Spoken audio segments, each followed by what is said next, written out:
Salut à tous, j'espère que vous allez bien. Aujourd'hui, on se retrouve dans une vidéo un petit peu particulière, c'est-à-dire, en fait, je vous ai fait venir avec ce titre accrocheur pour tout simplement parler du sujet apprendre à s'aimer. Donc j'ai fait ça pour tous les gens qui ont tendance à critiquer sur les réseaux sociaux, qui au final ont un mal-être intérieur et n'arrivent pas à s'aimer. Donc regardez cette vidéo si jamais ça vous intéresse, ça pourra vous servir. Pour les autres qui ont du mal à s'accepter et à s'aimer, cette vidéo vous sera aussi très utile. Donc on va commencer ensemble la thérapie. Aujourd'hui, je me la joue un peu psychologue parce que tout simplement, j'adore ces thèmes-là, j'adore parler de ça. Donc moi, je suis très bonne à l'écrit, je suis pas forcément bonne à l'oral. Je me suis fait une petite liste des points que je voulais aborder avec vous parce que c'est vrai que sinon moi je vais m'en mêler. J'ai fait une vidéo tout à l'heure de 40 minutes, c'était un fiasco. Donc allez, let's go, c'est parti, on y va ensemble. Donc le thème de cette vidéo, c'est apprendre à s'aimer. Donc on va chercher ensemble un petit peu déjà pourquoi vous ne vous aimez pas. On va aborder ce sujet en 5 points. Ces 5 points vont vous permettre de vous sentir mieux et de peut-être comprendre pourquoi vous vous trouvez moche, pourquoi vous ne vous aimez pas, pourquoi vous pensez que vous n'arriverez à rien dans votre vie, et ainsi de suite. Donc le premier point très important, c'est de retirer les mauvais sentiments.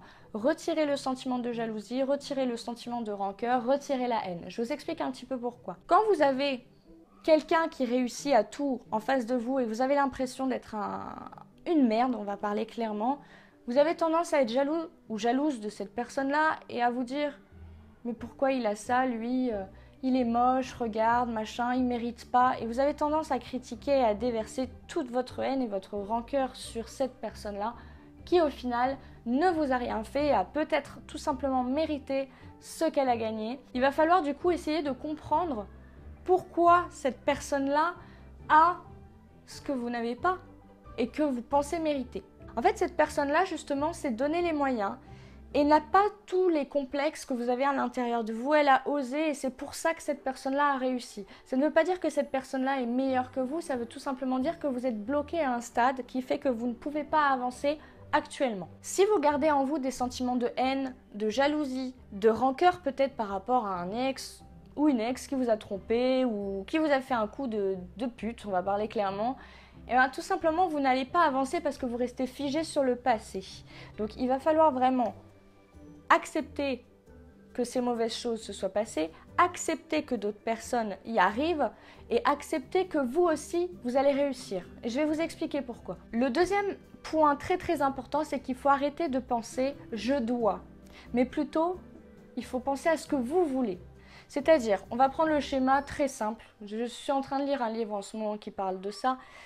Quand vous êtes enfant, vous avez tendance à avoir un schéma par rapport à vos parents qui vous disent « il faut que tu sois médecin, il faut que tu fasses ci, il faut que tu fasses ça ». Et toi, dans ta tête, tu te dis « je dois être médecin, je dois faire ci, je dois faire ça, je dois être beau, je dois être mince parce que tu regardes des magazines, tu dois être comme ça parce que tu regardes sur Instagram ». C'est faux.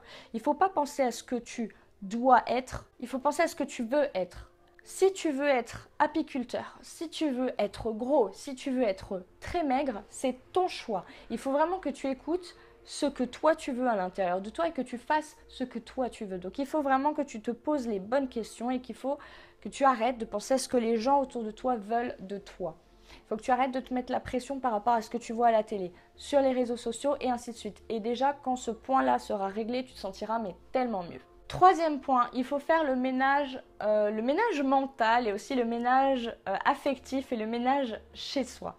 C'est-à-dire, on va prendre l'exemple des vêtements. Tu as tendance à acheter des vêtements qui au final ne te vont pas. Tu les gardes parce que tu te dis, je vais maigrir, donc je porterai ce vêtement-là plus tard. Ok? Donc ça c'est le premier point. Il faut que tu saches que il ne faut pas que tu maigrisses pour porter ce vêtement, il faut que tu achètes un vêtement qui taille, dans lequel tu te sentes bien.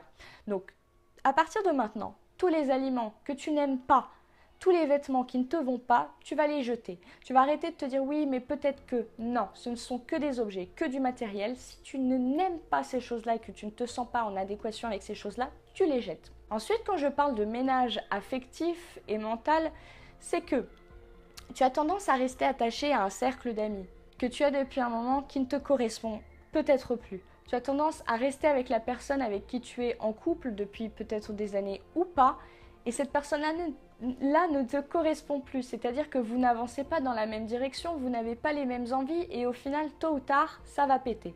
Donc attention, je ne parle pas des disputes au quotidien par rapport à si tu n'as pas fait le ménage et ainsi de suite. Je ne parle pas de ça.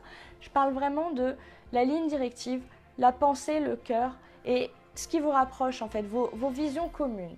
Il faut faire très très attention aussi à ton bonheur personnel, c'est-à-dire que si tu ne te sens pas entièrement et pleinement bien avec quelqu'un de ton entourage, ça ne sert à rien de forcer les choses.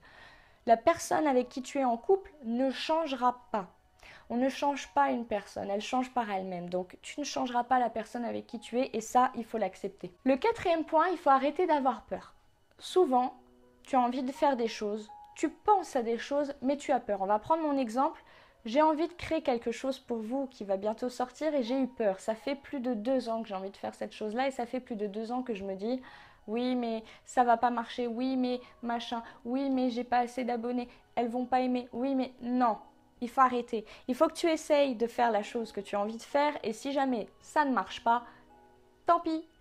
Comme ma copine Justine m'a dit la dernière fois, les personnes qui ont réussi n'ont pas forcément réussi du premier coup. Elles ont tenté une centaine de fois avant de réussir. Elles ont sorti un livre 100 fois avant que le 101e marche et fonctionne. Donc ça, il faut vraiment que vous le mettiez dans la tête. Il faut arrêter d'avoir peur. Il faut prendre ces coronesses, ces petites couilles-là. Il faut les prendre et il faut tester les choses, il faut les faire. Parce que si tu ne le fais pas, il n'y a personne qui le fera à ta place. Le 5e point, établissez-vous une ligne directive. C'est-à-dire dans ta semaine, dans ton mois, dans ta journée, comme tu veux, tu t'organises comme tu veux, il faut que tu t'établisses une ligne directive. C'est-à-dire qu'il faut que tu te dises, bon, j'ai ce but final, mais avant d'atteindre le but final, il faut que je fasse plein de choses. Donc, j'ai envie, par exemple, t'as envie de maigrir. Je prends les cas les plus simples, hein, pas trop psycho. T'as envie de maigrir, tu vas pas arriver du jour au lendemain, là, commenter, et demain maigrir. Ça va pas se passer comme ça. Tu vas te faire une liste. Donc, ton objectif, c'est d'aller au sport. C'est de manger mieux, c'est d'arrêter de fumer, c'est de ci, c'est de ça. Donc ça, c'est des petits points, c'est des chapitres et dans chaque chapitre, tu vas te faire des lignes. Au sport, tu vas faire, allez, tu vas dire demain, je vais faire 20 minutes de rameur, je vais faire ci, je vais faire ça. Et quand tu as fini ta liste de la journée, tu rayes et tu te dis, moi, aujourd'hui, j'ai accompli ça, j'ai fait ça. Donc tu pourras enfin te dire, je suis fière de moi parce que j'ai réussi à faire ça. Et il faut vraiment que tu notes tes efforts et que tu sois psychologiquement récompensé par ce que tu fais parce qu'il faut que tu te rendes compte que ce que tu as fait c'est bien, que tu avances et le fait de noter comme ça chaque liste et que tu puisses regarder tout ce que tu as déjà accompli, ça va vraiment te montrer que tu es capable de faire plein de choses tout simplement. Donc voilà, la vidéo elle est terminée, elle touche à sa fin, j'espère qu'elle vous aura plu. C'est vrai que j'ai pas forcément l'habitude de faire ce thème de vidéo là, mais j'avais envie d'aborder de plus en plus des sujets comme ça, donc n'hésitez pas à me mettre en commentaire le type de vidéo qui vous plairait, les sujets qui vous plairont, qui vous intéressent. Que ce soit par rapport au sport ou par rapport au thème un peu psycho, parce que voilà, on n'est pas forcément tous parfaits, on a tous des problèmes plus ou moins psychologiques, donc si jamais je peux vous aider un petit peu à aller mieux physiquement et mentalement, ça me fera du bien. Bon, d'ici la prochaine vidéo, je vous fais plein de bisous. On n'oublie pas de s'abonner à ma chaîne YouTube et à me suivre sur mon compte Instagram. Et puis, voilà, je vous fais plein de bisous.